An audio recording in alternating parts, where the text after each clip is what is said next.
కాకినాడ నగరంలో రోడ్డుపై సంచరిస్తూ ప్రజలకు ఇబ్బంది కలిగిస్తున్న పశువులను జంతు ఆశ్రయాలకు తరలించే చర్యలను మున్సిపల్ అధికారులు రెండో రోజు కూడా కొనసాగించారు. శనివారం ఉదయం సినిమా రోడ్ పరిసరాల్లో రోడ్డుపై వదిలిపెట్టిన పశువులను మున్సిపల్ కార్పొరేషన్ సిబ్బంది గుర్తించి ఎస్పీసీఏకు తరలించారు.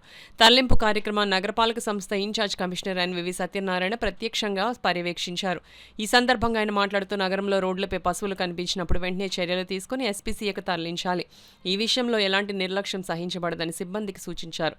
పశువులు రోడ్లపై తిరగడం వల్ల ట్రాఫిక్ అంతరాయం కలుగుతోందని, ప్రజలకు ప్రమాదాల అవకాశాలు పెరుగుతున్న నేపథ్యంలో ఈ ప్రత్యేక డ్రైవ్ చేపట్టినట్లు అధికారులు తెలిపారు.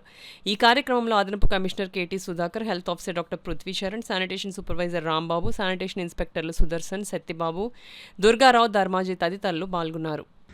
మనకి ఈరోజు అక్కడ ఒక కెనాల్ ఏదైతే ఇంద్రపాలెం కెనాల్ రోడ్ ఉందో ఆ కెనాల్ రోడ్ని బ్యూటిఫికేషన్ చేయడం కోసం కలెక్టర్ గారి అనుమతి కోసం ప్లాన్ చేస్తున్నాము. అక్కడ ఒక సీసీ కెమెరా విత్ అలారంలో అంటే ఎవరైనా చేస్తే నువ్వు చెత్త అక్కడ వేయకూడదని చెప్పే విధంగా వాయిస్ మెసేజ్ పెట్టి సీసీ కెమెరా ఏర్పాటు చేయడానికి ప్రయత్నం చేస్తున్నాము. అదేవిధంగా అక్కడ మనకి ఒక వాల్ కానీ ప్లాస్టిక్ సంబంధించిన ఫెన్సింగ్ కూడా ఏర్పాటు చేయడానికి ప్లాన్ చేస్తున్నాము. అదేవిధంగా ఈ పశువుల్ని తరలించడానికి ట్రయల్ని కూడా ప్లాన్ చేస్తున్నాము. అది కూడా తొందరగా మన కలెక్టర్ గారి యొక్క ఆమోదం మేరకు ఆమోదం పొందుకొని అది కూడా మన యాక్షన్ తీసుకోవడం జరుగుతుంది. ముఖ్యంగా ప్రజలందరూ కూడా రిక్వెస్ట్ చేసేది ఏంటంటే శానిటేషన్ విషయంలో మరి స్వచ్ఛ ఎంత మనం చేసినా ఈ పశువులు రోడ్డు మీద పాడేయటం వల్ల ఉన్న క్లానింగ్ మనకు జరిగి దానివల్ల పేడ మీద ఏ బండి మోటార్ సైకిల్ వెళ్ళినా అది స్కిడ్ అయ్యి ఆ చక్రం లేకపోతే ఆ టైర్ స్కిడ్ అయ్యి కింద పడిపోవడం కూడా జరుగుతుంది. అది కూడా 2-3 దృష్టిలో వచ్చింది.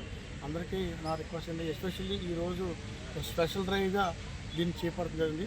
ముఖ్యంగా ఎవరైతే దీనికి శానిటరీ సిబ్బంది ఉన్నారో they must be responsible on that animals who are suppose travelling on that road. అదొకటి మనం చేస్తున్నాం ఈరోజు.